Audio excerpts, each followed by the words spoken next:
您先稍坐，我们老板马上到。好，谢谢。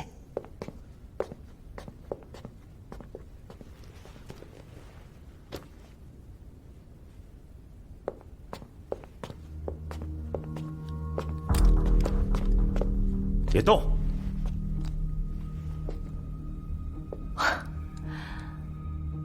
萨拉小姐，这是什么意思？史密斯夫人，不如你先告诉我，你到底是谁？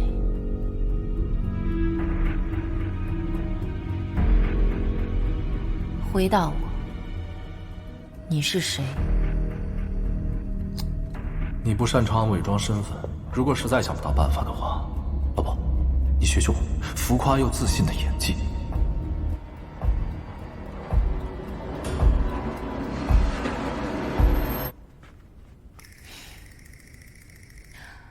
我的名字叫南彩云，是个私人保镖，是你父亲花钱请我来保护你的。胡扯！我父亲5年前就去世了。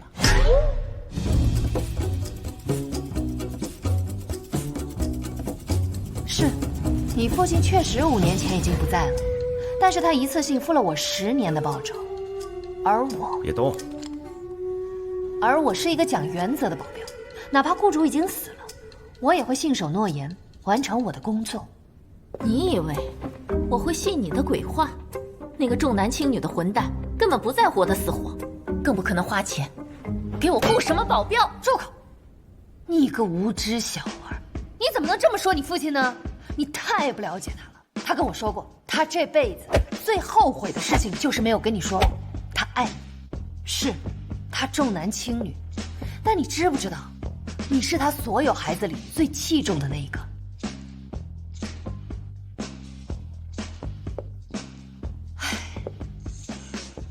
老板，我实在听不下去了。你能不能等我先说完？我思路都没了。当然，他也曾经说过一些很混蛋的话。他说，要是萨拉是个儿子多好呀。他不敢面对你，他甚至不敢让你知道，他为了保护你，请了一个保镖。不好意思，我不该跟你说这些。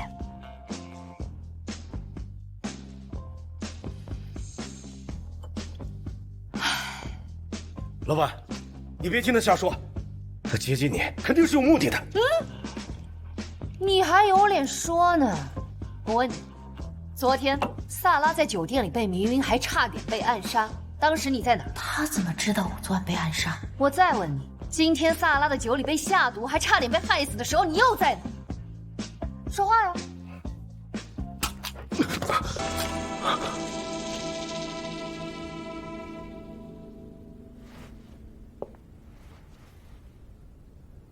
你以为你能平安活到现在，就是因为有这个废物来保护你吗？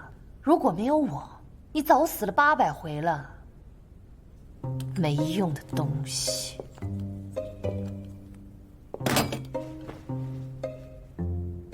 还愣着干啥呀？快点坐啊！不是要请我吃饭吗？不好意思，是我刚才错怪你了。南彩云，多好听的名字，比史密斯可好听多了。其实我也有不对的地方。能再跟我多说一些关于我父亲的事吗？不着急，我之后跟你慢慢说。我现在比较好奇的是，你是怎么知道我的身份的？今天接孩子放学的时候，看见你了。小柔是我的女儿，刚转到你女儿班上。小柔是你女儿？你不是我的保镖吗？怎么连这个都不知道？我只负责你的人身安全，你其他东西我没兴趣。再说了，你知道我也是拖家带口的，又不是24小时只盯着你看，保镖也是有自己的生活的好吗？那既然话都已经说开了，你以后就不用暗中保护我了，你来做我的私人保镖，我付钱给你。说句实话，我还挺喜欢你的，跟你在一起，比跟那些臭男人在一起舒服多了。这事儿你干得漂亮啊！你现在成了萨拉的保镖，我们现在离进顾家又进一步。哪有你说的那么容易？萨拉到现在还不是很信任我。做你的私人保镖不是不可以，但是我得提几个条件。随便提。为了保障你的安全，我需要全面调查你工作上和你生活上所有有机会待的环境，包括影月楼的后院。那里不行。他这样的话，没办法工作。你知道吗？保镖和雇主之间最重要的是什么？是信任。没有信任，没办法工作。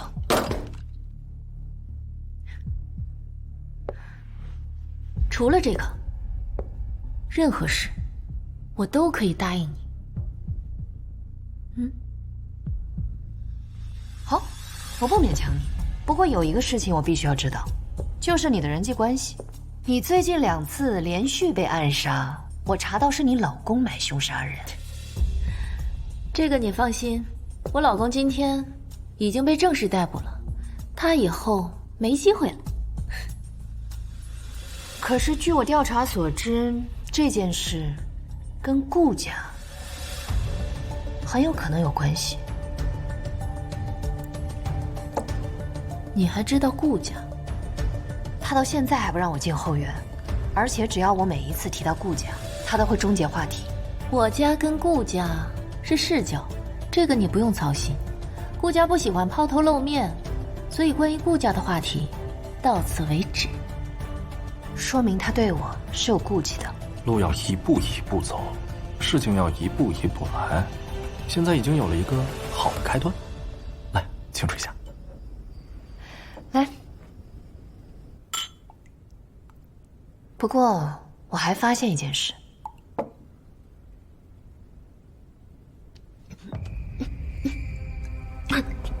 萨拉好像患有某种严重的疾病。附上了。疾病？对，而且奇怪的是，影月楼后院明明是他们安保最严密的地方。你先回去吧，明天再来找我。好，可是我却在那里看到了小柔。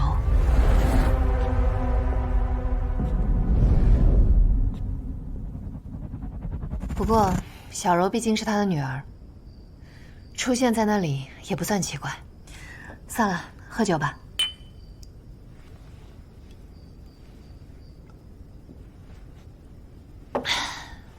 走了。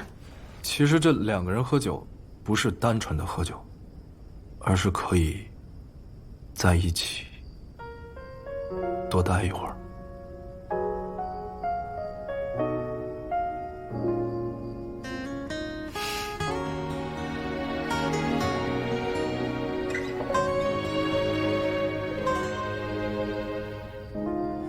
云藏起微光落在背影里，街角的落单长椅，收留情绪。谢谢。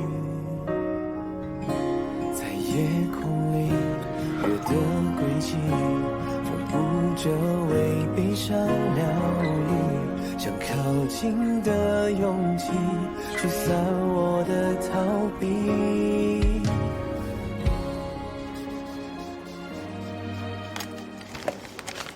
哎呀，猴子没了。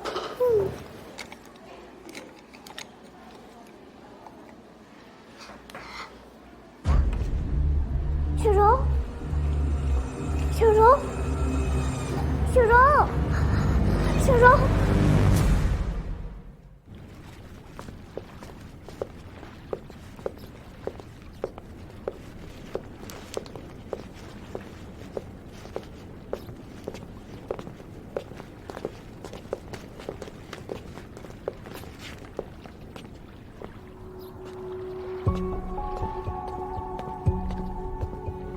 老婆，顾夫人的管家，他那个黑色的箱子里面一定有重要的东西，我去会会他。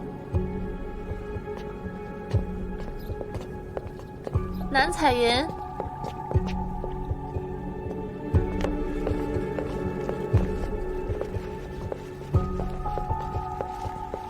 给您介绍一下，这位是我老公，我女儿小唐。听孩子说小柔生病了，孩子不放心，所以想来看看。阿姨，小柔在哪？她还好吗？小柔在休息呢，没什么大问题，就是有点营养不良。阿姨，我能去看小柔吗？我还给她带了花。谢谢你啊。今天不太方便，等我回去告诉小柔，你来找过她好吗？不好意思啊，我今天约了客人，不方便招待你们。等改天我们再约时间，到时候再好好认识一下这位先生。今天就请回吧。好，替我送一下二位。是，谢。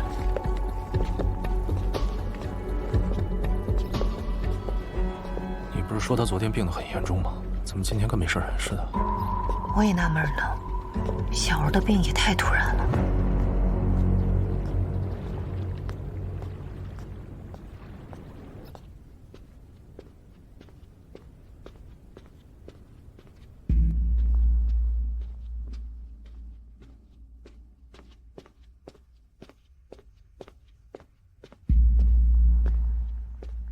小柔，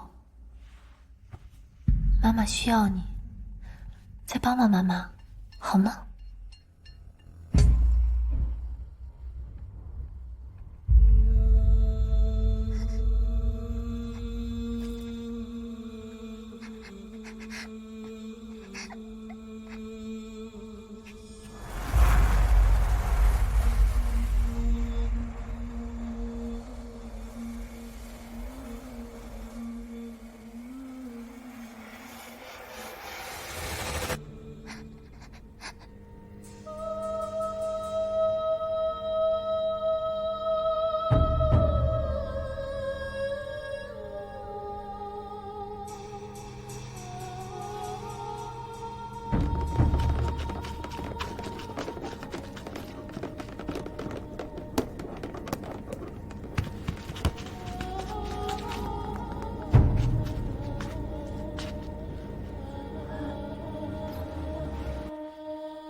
小柔，你愿意做我的女儿吗？